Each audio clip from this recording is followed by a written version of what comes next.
Hey, this is Danny from The Scripts, and you're watching 4music.com. I'm going to be answering your Twitter questions, so please be kind.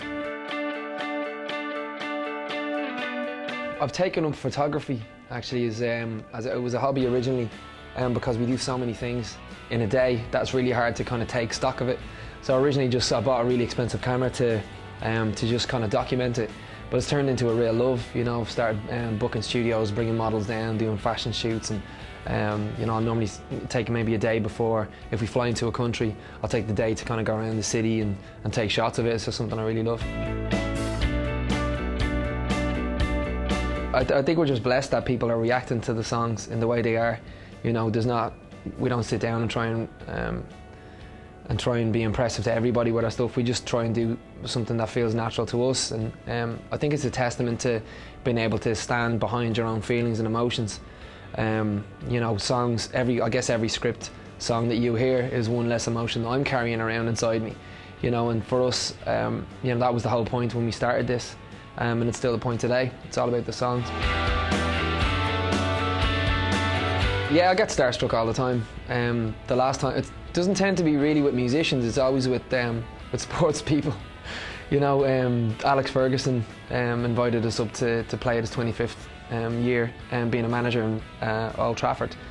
So it was ourselves and Mumford and Sons were asked by his son to come up and play.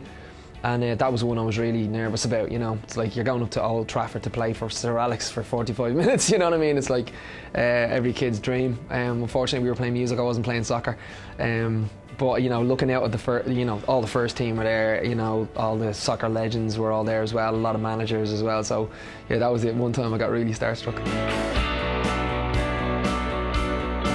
The most surprising thing I've learned since being successful, I guess it's demystifying the whole industry, you know, the smoke and mirrors that goes on.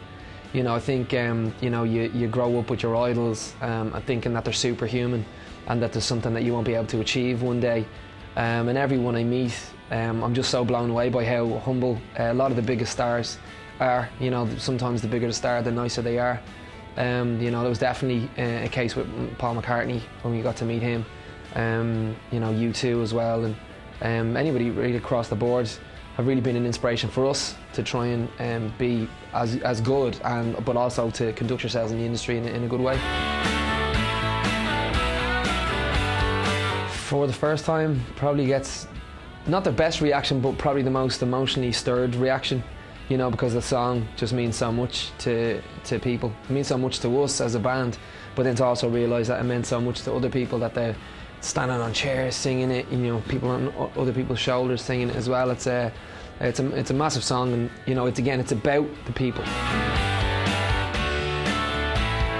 We have this thing called Cheeky Hour, which is an hour before the performance. Everybody's kicked out of the room, and it's just a band, and we've a cheeky drink before we go out. But it's more, you know, you tend to get kind of caught up in everybody's energy, you know, especially backstage at like those radio shows where there's so many bands on, so many people, you friends in and stuff. It's very easy to get sidelined off the performance, but that hour beforehand just allows you to really soak in the atmosphere, think about the people, what it took for them to get there that night, and really just, you know, zone in on your own performance. So you are giving everything 110% to the audience. But, you know, in saying that, you know, the drink kind of knocks you and gets you a little bit tipsy. I look forward to most about coming home, resting and relaxing. Actually, I know it sounds so hooligan, but I love football. You know, I genuinely love coming home and catching up. I have like all of Man United TV station. I got Liverpool, I got Chelsea. I'm not their supporters, but I just love watching it. Even the under 21s and stuff, and press conferences, all that type of stuff. I can't get enough. But Mark actually pointed out, he goes, you know what? You know, when you're listening to football, it's the sound of crowds.